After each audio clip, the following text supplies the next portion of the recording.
আসসালামু আলাইকুম, কেমন আছেন সবাই? আশা করি আলহামদুলিল্লাহ ভালোই আছেন।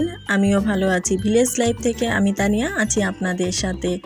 আজ আমি বলবো যে কিভাবে মুরগি পালন করলে বেশি অসুস্থ হবে না এবং খাবার কম লাগবে। আসলে কিভাবে মুরগি পাললে কম খাবার খাবে এবং মুরগি সুস্থ থাকবে এবং কি করলে মুরগি ভালো থাকবে সেই বিষয়ে আপনাদের সাথে আলোচনা করব এবং মুরগি খাঁচায় পাললে কতটা লাভবান হওয়া যাবে সেই সম্পর্কেও আমি আলোচনা করব। দেখুন, আমি ছোট বাচ্চা 2 দিন আগেই এগুলো নিয়ে এসেছি, আর আগের বাচ্চাগুলো একটু বড় হয়ে গেছে।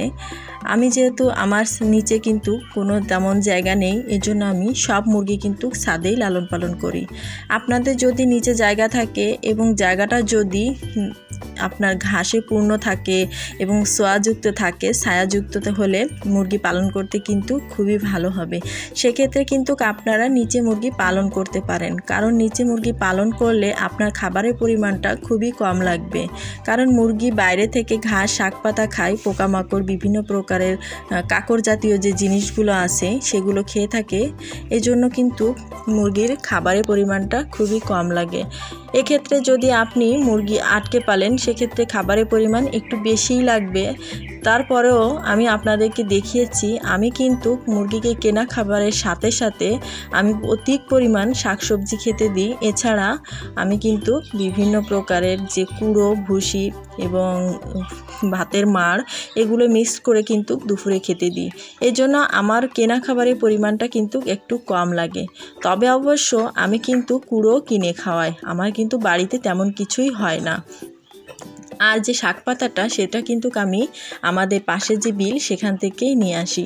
যাই হোক, আমি যেটা বলছিলাম যে ভেবেই দেখুন, মুরগি কিন্তু বাইরে পালন করলে খাবার একটু কম লাগে, আটকে পালন করলে খাবারের পরিমাণটা একটু বেশি লাগে। কিন্তু আমি মনে করি মুরগি আটকে পাললে সুস্থ একটু বেশিই থাকে, অসুস্থ কম হয়। কেননা ছাড়া মুরগি বিভিন্ন প্রকারের ড্রেনের পানি, নোংরা পানি এবং অতিরিক্ত পোকামাকড় খাওয়ার কারণে দু এক সময় কিন্তু অধিক পরিমাণ অসুস্থ হয়ে পড়ে। আর আটকে মুরগি পালন করলে সেটার একটু সমস্যাটা কম, কেননা মুরগি বাইরে থেকে যে অতিরিক্ত পানি সেটা সেনতে পারে না এবং বৃষ্টিতে কম ভেজে, এজন্য মুরগি একটু সুস্থই থাকে। তবে অবশ্যই আপনারা ভেবে দেখবেন, আপনাদের যদি সেরকম ছায়াযুক্ত সুন্দর এবং বাইরে অনেক ভালো একটা খোপ থাকে তাহলে আপনারা মুরগি ছেড়ে পালতে পারেন। আর আপনারা যদি মুরগি অধিক পরিমাণ পালতে চান এবং সেক্ষেত্রে যদি বাইরে কোনো সমস্যা হয় তাহলে আমি মনে করি মুরগি আটকে পালন করাটাই ভালো। এবং আটকে পালন করলে মুরগির খাবারের পরিমাণ একটু বেশি লাগলেও আপনার মুরগি সুস্থ থাকবে। এবং আমি যেগুলো খাবার আপনাদেরকে দেখিয়ে দিয়েছি, আপনারা যদি সেই পরিমাণ খাবার দিয়ে থাকেন তাহলে কিন্তু খাবার কম লাগবে এবং মুরগি অধিক পরিমাণ ডিম পারবে। আমি কিন্তু বিভিন্ন প্রকারের শাকপাতা খাবার দিয়ে থাকি, সেক্ষেত্রে কিন্তু আমার সমস্যাটা একটু কমই হয়। তবে কেনা খাবারের যেহেতু অনেক দাম বেশি, সেহেতু মুরগি ছেড়ে পারলে অনেক ভালো হয়। তবে সুস্থতার দিক থেকে মুরগি কিন্তু আটকে পারলেই ভালো হয়। যাই হোক, অনেক কিছু বললাম। যদি আমার ভিডিও ভালো লাগে অবশ্যই লাইক দিবেন এবং যদি আপনাদের আশেপাশে কোনো বন্ধু বান্ধব যদি সেরকম থেকে থাকে অবশ্যই তাদেরকে শেয়ার করে দিবেন। সবাই ভালো থাকবেন, সুস্থ থাকবেন।